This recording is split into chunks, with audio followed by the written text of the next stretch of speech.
আজ রাকিবের বিয়ে। সবাই খুব আনন্দ করছে। এতদিনের সংসার আমার নষ্ট হয়ে যাচ্ছে।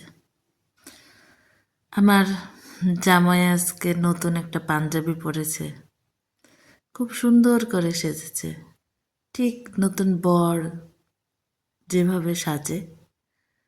আমার ননদ একটা নতুন ড্রেস পরেছে, আমার শাশুড়ি নতুন শাড়ি পরেছে, আমার শ্বশুর খুব সুন্দর করে রেডি হয়েছে। সবাই চলে যাচ্ছে বিয়ের বাড়িতে। চেয়ে চেয়ে দেখছি। সকালে কোনো কিছুই খেতে পারলাম না। এক কাপ চা নিয়ে অনেকক্ষণ বসে থাকলাম, কিন্তু চোখে শুধু পানি চলে আসছে। তবুও মনকে সান্ত্বনা দিলাম যে এটাই মনে হয় আমার ভাগ্যর নিয়তি, এটাই কপালে ছিল। বাড়ি থেকে সবাই বের হয়ে গেল, আমি অপলক দৃষ্টিতে তাকিয়ে রইলাম বেশ কিছুক্ষণ। ও নিয়ে বাসায় চলে আসলো। আমার জামাইয়ের মুখে খুব হাসি, তার চোখে মনে হচ্ছে শোকের কোনো ছোঁয়া। আজকে তাদের বাসর হবে।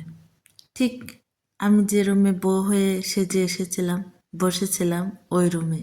আর আমার এক কোনায় জায়গা হয়েছে একটা ছোট্ট রুমে, যে রুমে আগে জিনিসপত্র দিয়ে স্টোর রুম হিসেবে ইউজ করা হতো। সারা রাত চিন্তা করতে করতে কেটে গেল। পূর্বের স্মৃতিগুলো বারবার মনে হলো, এটাই মনে হয় আমার ভাগ্যে ছিল। সকালে ঘুম থেকে উঠে তারা সবাই রেডি হলো, খাবার টেবিলে আসলো।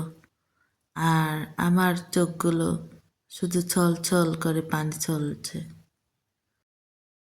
শুধু কান্নাই করছে, কিছুই বলার নেই। নাস্তার টেবিলে সবাই নাস্তা করে উঠে চলে গেল, কেউ একবার বলল না যে তুমি খেয়েছো কি না। আমি তবুও খেতে পারলাম না। এভাবে প্রায় 2 দিন কেটে গেল। মনটাকে আমি শান্ত করলাম, ঠিক স্বাভাবিক করে নিলাম। আর ভাবলাম আমি কোথায় যাব, আমার তো যাওয়ার কোনো জায়গা নেই। আমি কোন মুখে আমার বাবার বাড়ি ফিরে যাব। প্রেম করে খুব পছন্দ করে বিয়ে করেছিলাম, আর আমার বাচ্চা হয় না এই অপরাধে আমার বর আবার বিয়ে করলো। এতদিনের ভালোবাসা, এত শোকের সংসার আমার কোথায় চলে গেল। এই লজ্জায় আমি কাউকে কিছু বলতে পারি না।